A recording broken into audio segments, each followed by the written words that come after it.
Hello everybody, welcome back to another video. This is how you are going to see real results in the gym in 2026. This is going to be based off experience personally, as well as the clients that I work with, along with all of my coworkers who have also had a majority of their life in and out of the gym. So, what is one thing that you know for a fact that you're neglecting in your own program?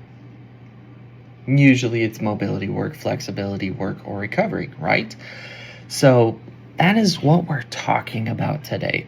It's usually neglected, the prep for the workout, the recovery after the workout. It's never given enough attention. With it not being given enough attention, there are gains left on the table. And the reason why there are still results left on the table that you just can't seem to tap into is because you don't allow your body to access that part, that motion, that functionality that we were meant to have. So, if you want to see real results, this video is for you. So, let's go ahead and get started. First up, we have hip 90-90s. Now, hip 90-90s is great for internal external rotation of the hips, as well as a little bit of attribution to loosening up some tightness at the knees, depending on whether you were compensating at the hips and upper part of the thigh and it was traversing down to having the knee wear weird. So, long story short, do hip 90-90s. Me personally, I need internal rotation. I have great external rotation, but internal rotation is the worst it's ever been.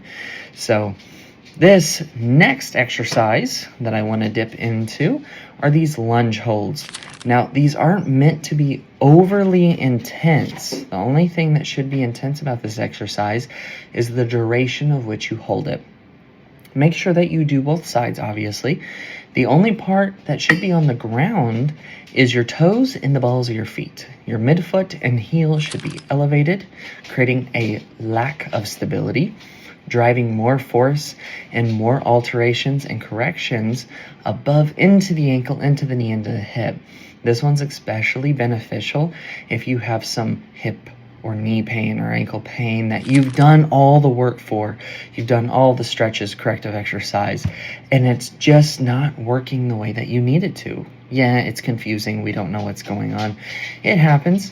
It's a part of it. But the rewriting of the communication between your nerves and your muscles in this exercise is extremely beneficial. I have several people running it right now, and this one exercise is life-changing.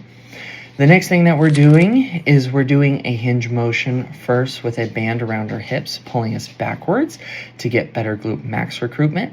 And then we have a banded good morning. That way we can load the posterior chain a little bit more in its fullness.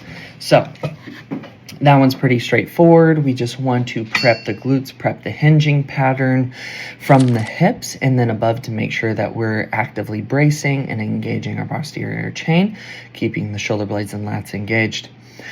Next up, we have snap downs. Now, this is a big one for me personally, and this one's very program specific in my case. Snap downs, I have a hard time getting down in the hole fast.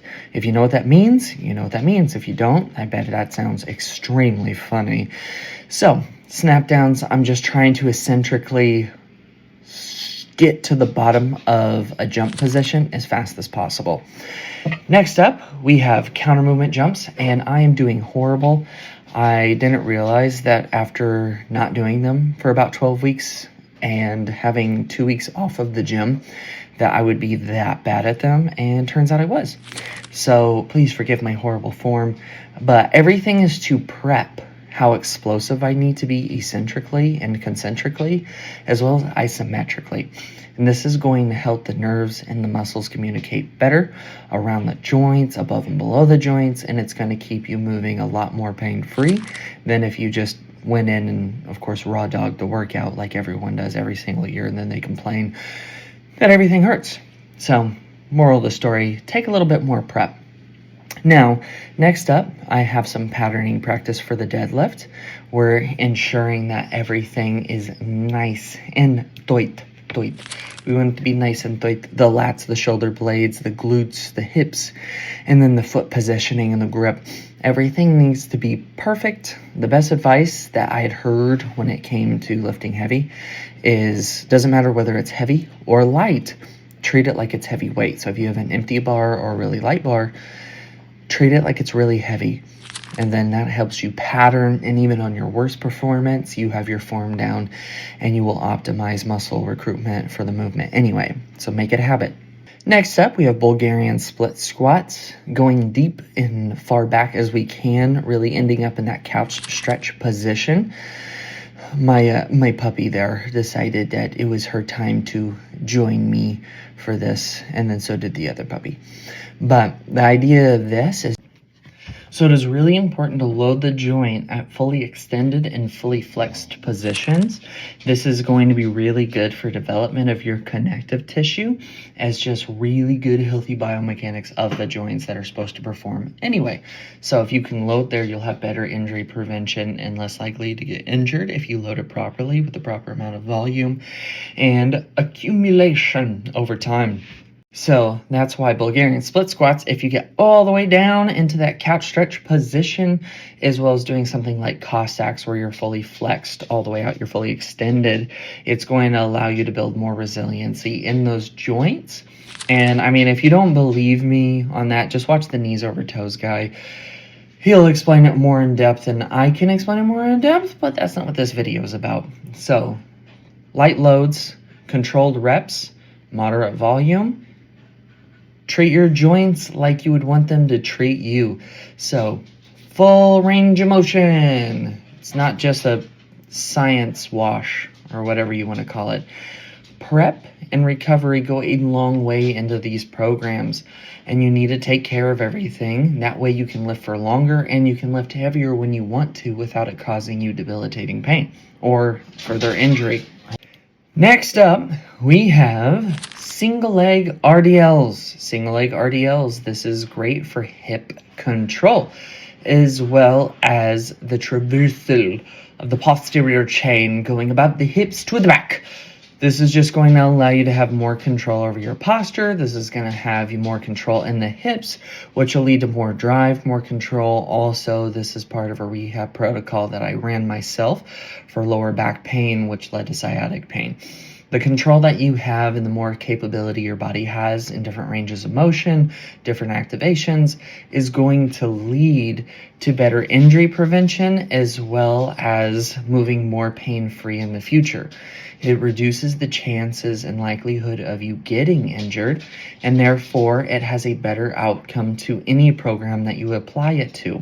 So this is the one key takeaway, is just take care of your body before and after your workout. This is all just prep before and after my workout. This wasn't even the workout.